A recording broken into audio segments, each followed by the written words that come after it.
All right. We'll let Carolyn.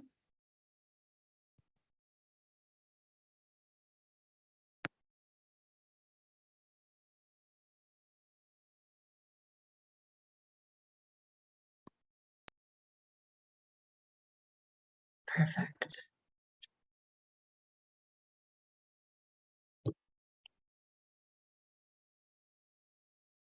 Awesome. We'll get going. I'll just show this ad video and then hand it off to you, Lauryn. Perfect. Thank you. Connectra creates opportunities for people with disabilities by providing information, resources, and programming geared towards greater inclusion and quality of life. On Service Mondays, we highlight a local organization or initiative. On February 5th, we hear from BC Centre for Ability about their accessible employment programs. Then on February 12th, join Eric to discover the richness of the Disability Foundation's own programming. Monday, February 19th is Family Day in British Columbia, so there will be no programming. On the 26th, join Lauryn from EmotionsBC for a presentation on the importance of caring for your mental health. On Tuesday, February 27th, find your next read and engage in an insightful discussion on the representation of disabilities in literature through our new book club in partnership with the VPL. On Friday, February 16th, learn how to plan your garden with Digga. Tuesday afternoons are for creative writing with Emily. Wednesdays are chair yoga with Bobby Seal-Kabisky. Thursdays are adaptive fitness with Ocean Rehab and Fitness. Fridays are contemporary improv dance classes with Janice Lawrence. Visit the events calendar on Connectra's website, connectra.org, for more information and to register for events.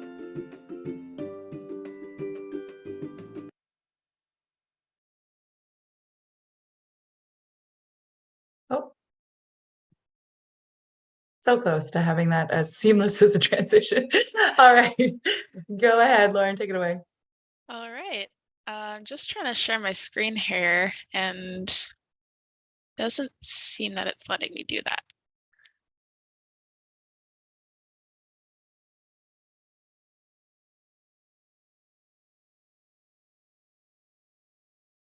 All right, just pull this up. Give me 1 second. All right, so hello everyone, and thank you all for joining today, and thank you again to Connectra for inviting me to speak about our organization, EmotionsBC. I want to first start by gratefully acknowledging the shared unceded traditional territory of the Katzie, Semiahmoo, Kwantlen, and other Coast Salish peoples, on which I am presenting to you from today. So before we get into things, I just want to touch a bit on what brought this organization together in the first place. So in the words of Nicole Taylor, our founder and executive director, in 2018, I founded EmotionsBC to help families and caregivers of people with mental health challenges of all kinds come together to access information, skills, resources, and peer support. By offering people the chance to connect and share their experiences in a safe, judgment-free space, my goal has always been to reduce the stigma, isolation, and guilt that so often comes hand in hand with mental illness. So over the last 5 years, we have reached over 28 communities in BC, provided our services to over 1,500 participants, impacted over 3,700 families of participants, and impacted over 15,000 members of our community. So as an organization, our mission is to improve emotional health and wellness for families and their loved ones. And we do this by aligning our supports with our organization's core values. We lead with compassion, empathy, and our lived and living experience. We offer accessible resources to support families and loved ones on an ongoing basis. Community is how we make our impact. We reduce loneliness and bring people together to learn and grow in a safe space. Awareness is the key to change, and emotional skill building brings more confidence, fulfillment, and ease into people's lives. We value equity, diversity, and inclusion, because every person has the right to equal treatment, and we are strengthened by diverse backgrounds, perspectives, and experiences. And above all else, we exist to provide families with hope. Sharing through our lived and living experience provides our participants with the tools that they need, and we empower others to share their stories and to build a community of compassionate and skilled families and caregivers. And so we achieve these values through the delivery of our groups and programs. We currently offer 3 programs: our peer support and skills groups with their sort of a drop-in basis, our essential skills program, and our half-day mindfulness workshops. So our ultimate goal of these groups and programs is to give participants the support and empowerment that they need in order to develop these crucial communication skills. We believe in a low barrier approach to mental health and strive to offer our groups to participants free of cost. And what this does is it allows families to get the help that they need without having to worry about, the financial burdens of their life. This is really important knowledge, and we feel it should be accessible to everyone, as it can be applied to pretty much every interaction that one may face throughout their day, whether it's with a family member or with a coworker or anyone else that they may run into. So to give a little bit of background on our services, our peer support and skills groups are monthly drop-in meetings for anyone who is seeking help in their role as a caregiver or a family member of someone who's struggling with a significant mental health challenge. Uh, and we basically focus on validating every participant's experience, and we create connections that foster resilience, understanding, and hope. So each month we share one of the skills that is taught in our Essential Skills program as an introduction to the skills development education that we offer. So peer support and skills groups are led by facilitators with lived and living experience, and facilitators have no clinical agenda. We're not mental health professionals. However, our primary goal is just to create a safe, judgment-free space for people to share their stories and create connections. And ultimately a space where the well-being and mental health of the caregiver can be prioritized and their needs can be heard and validated. Sometimes this is the first time that caregivers have shared their story and feel safe enough to do so. And being able to attend a session without committing to a lengthy group or program sort of allows participants to see if this is the type of group that they need or are expecting. So while no referral or diagnosis is required to participate in any of our groups and programs, most participants have family members who live with borderline personality disorder, bipolar disorder, schizophrenia, psychosis, substance use, suicidal ideation, depression, anxiety, or any other life-altering diagnoses. From our participants, something we have greatly appreciated about peer support is that no one is offering advice or trying to fix us. They are simply there to listen, accept us, and share their own stories in return. As participants, we both give and receive empathy, which has been especially healing for us. So next we have our 8-week Essential Skills program, again, delivered by facilitators with lived and living experience. And it essentially provides an introduction to evidence-based skills to help people communicate more effectively with a person living with significant mental health challenges. These skills are based on emotion-focused therapy, or EFT, and dialectical behavioral therapy, or DBT. The learning is practical, it's accessible to anyone, and it equips our families and caregivers with the tools that they need that can be put into action immediately. So EFT and DBT are some of the few effective treatments for borderline personality disorder and other serious mood disorders. And they differ from more traditional cognitive behavioral therapy because it's more prescriptive and focused on behavior management and change. And while these therapies were originally developed for the person living with mental illness to implement into their own life, we've found that they're extremely helpful for caregivers and family members as well. And there are other courses in EFT and DBT available in British Columbia through a few private businesses or through schooling. But we found that they come at a very prohibitively high price. So another one of our testimonials from a participant is that my partner and I have repeated the EmotionsBC Essential Skills course 3 times. Every time we do it, we discover something new and useful for our family as we navigate our son's illness. It has been a huge help to all of us. And our last program is our mindfulness workshops. So again, these are delivered by trained facilitators that have lived and living experience. And it's basically for anyone who's looking to focus on the one skill of mindfulness and how it can help manage their emotions while striving for healthy and meaningful connections with others. We took our previous 6-week program and created 2 half-day in-person sessions in Langley, which have been a huge success. So I think we'll keep to the workshop format. Mindfulness is a stress reduction technique capable of improving mental and physical wellness and is a key concept in dialectical behavioral therapy, which is basically just the basis of learning other skills that drive connection and hope.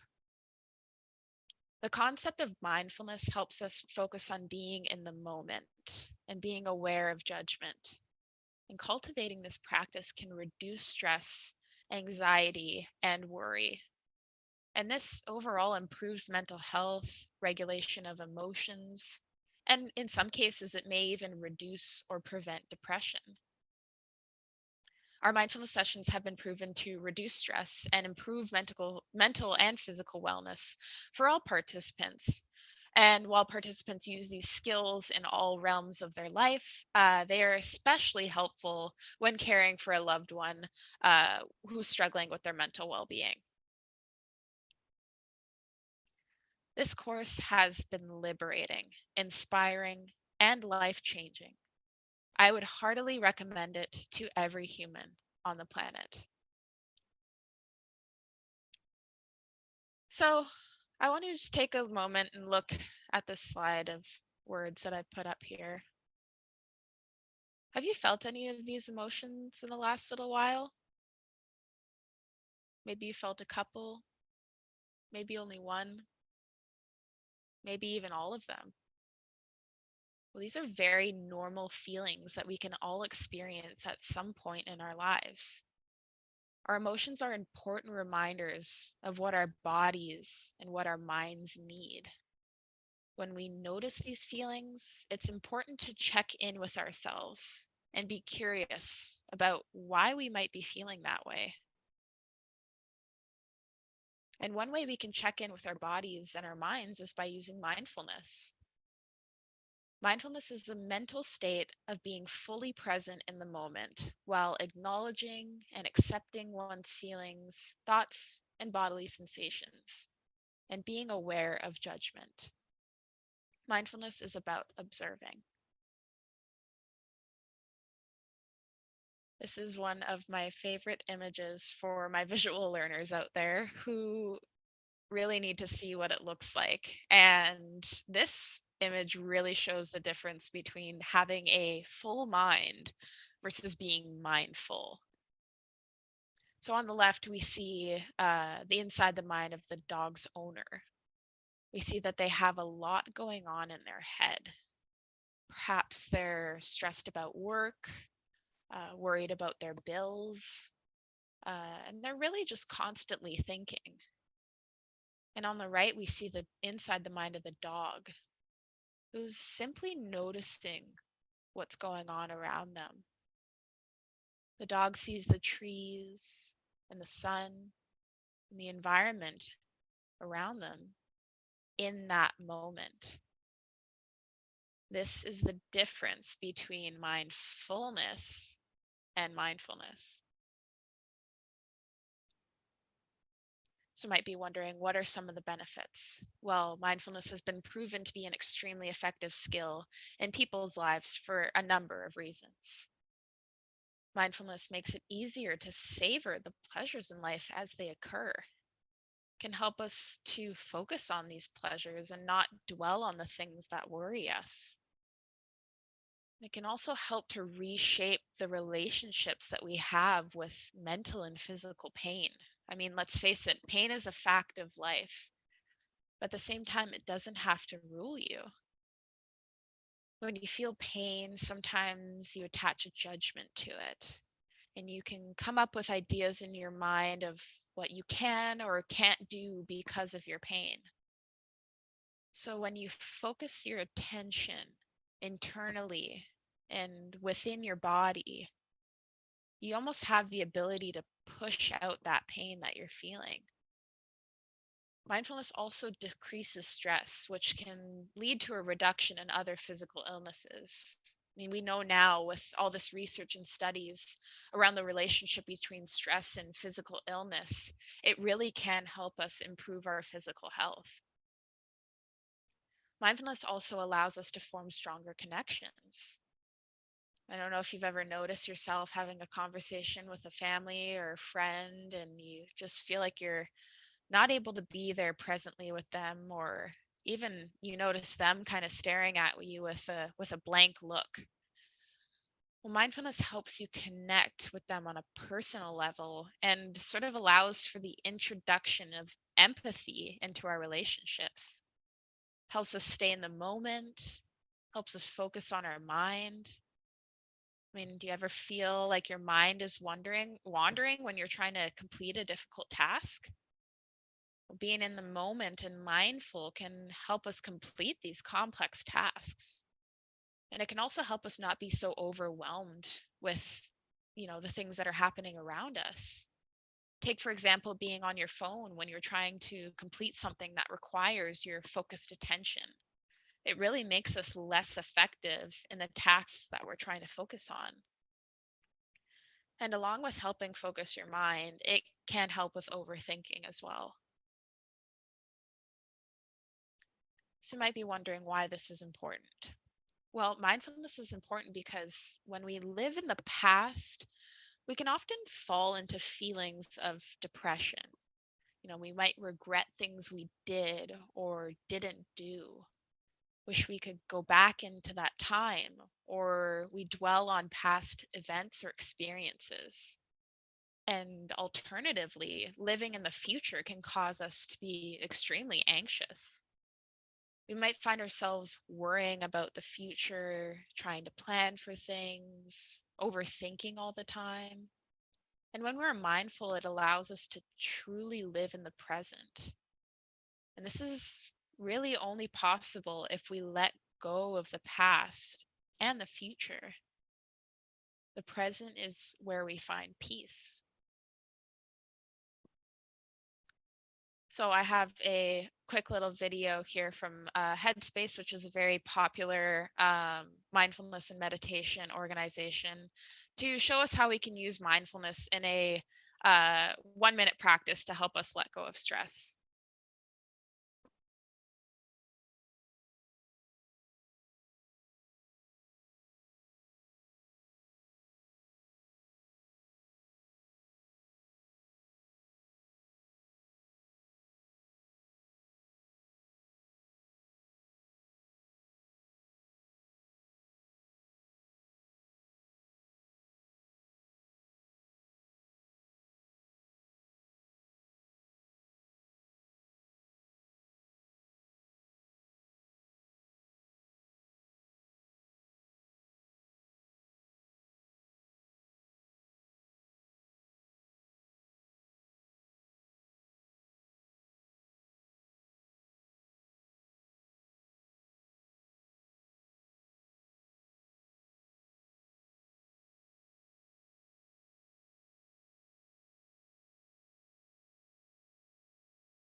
So, take a moment and pause and think about that brief little exercise there.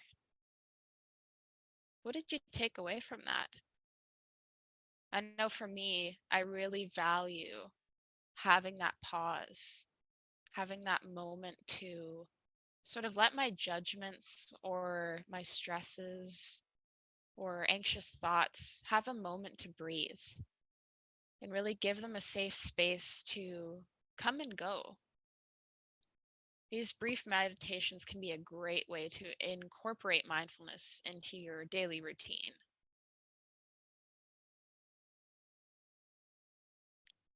So, in order to achieve mindfulness, we need to understand what steps we need to take. Firstly, we want to observe. Notice what's going on in front of you and what's within you.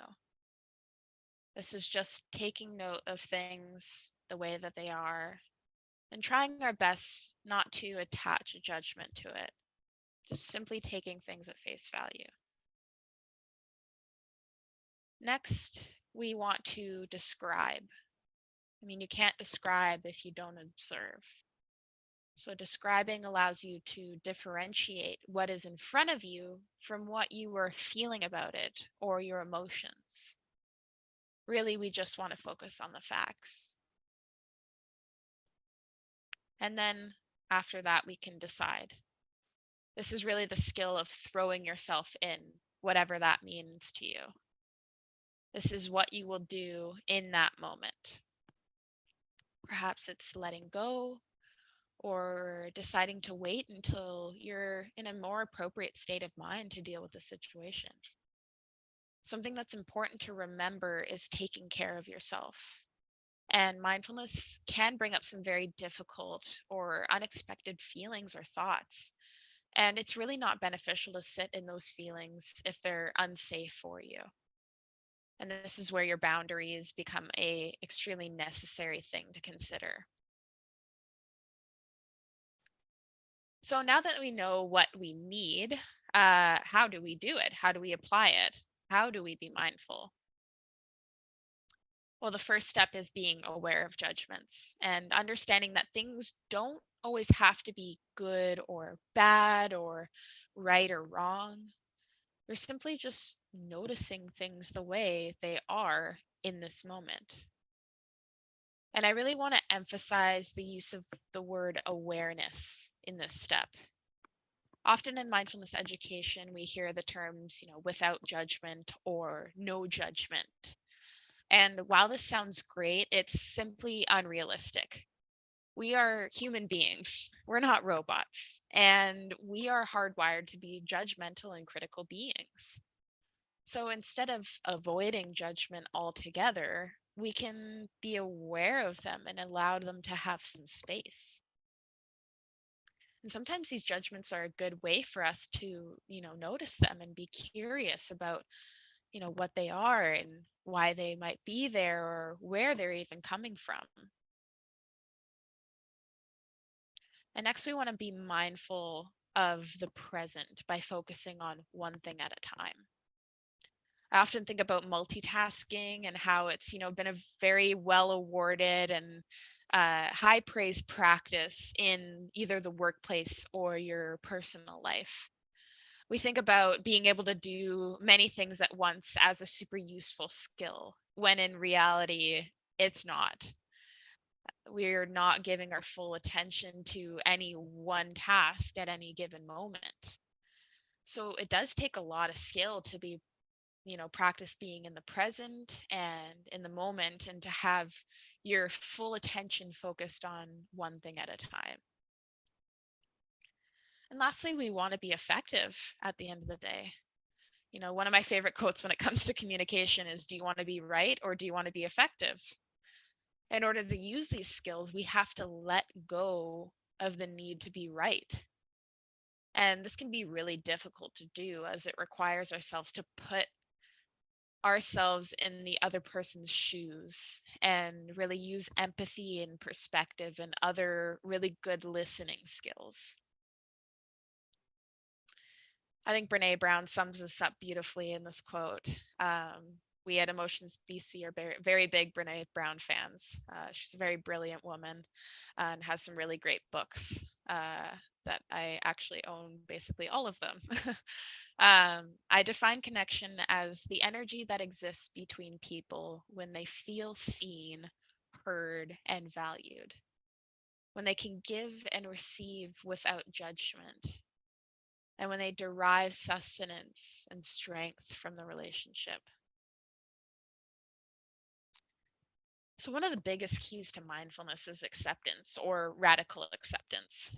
And radical acceptance is when you stop fighting reality, stop responding with impulsive or destructive behaviors when things aren't going the way you want them to, and let go of ill feelings that may be keeping you trapped in a cycle of suffering. Great way to practice acceptance is by understanding your areas of control and your areas of influence. Sometimes this diagram is called, the 3 circles of influence or circles of control. So we see on the outside ring, we have the ring of what you can't control or what's outside of your control. And these are basically just external things in our environment that we have no real say over. So you might be able to think of some pretty easily, climate change, gas prices, world affairs, or even natural disasters. And these are things that are totally fine to be concerned about too. We don't need to ignore them entirely. We just have to learn to sort of accept that there isn't a whole lot in our control that we can do about them. Next, we have the ring of influence. So you may have the ability to influence your loved ones, your coworkers, or other significant people in your life. But what we have to understand is that this does not mean that we have control over them or what they say. We can really only influence if they allow us to. And then this leaves us with the middle circle, what we can control. And ultimately, our thoughts and feelings and actions are really the only thing that falls under this area. So when explaining acceptance, I love showing people this image. It gets a really good laugh out of some people.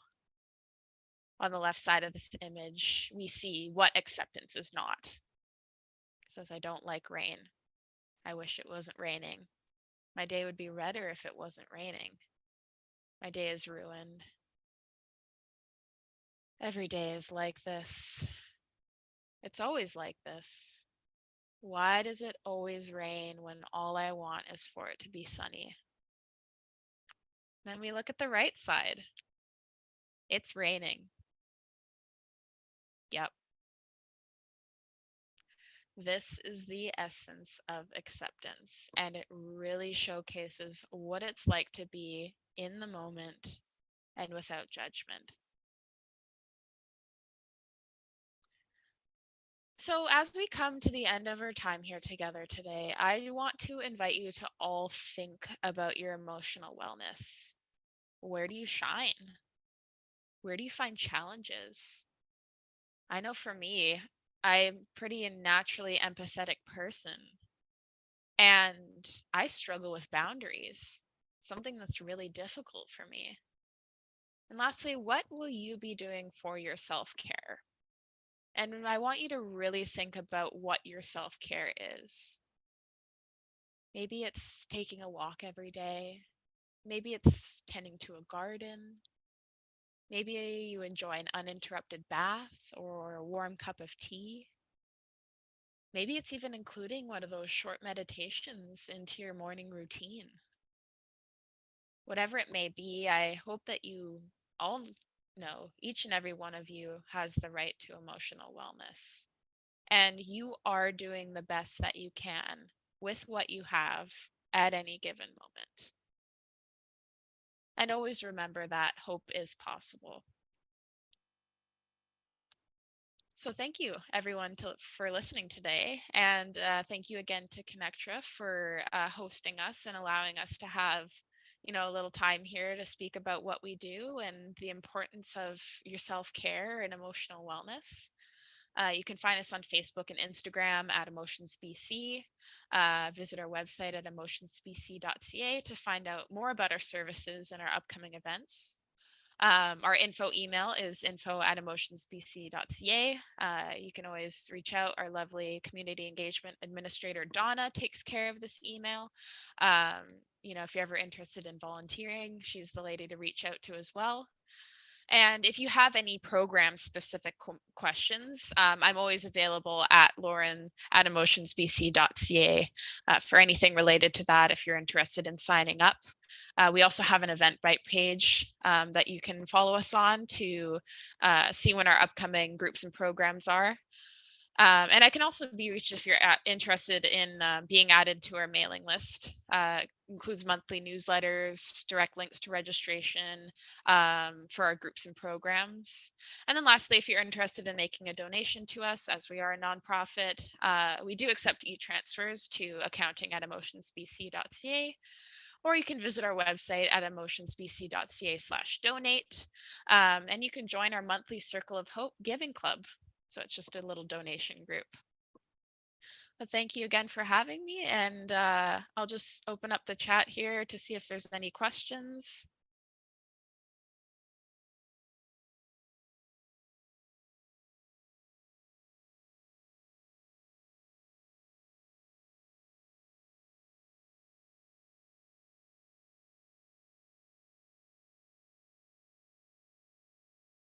Again, also feel free to come off of mute if anyone's here and has any questions.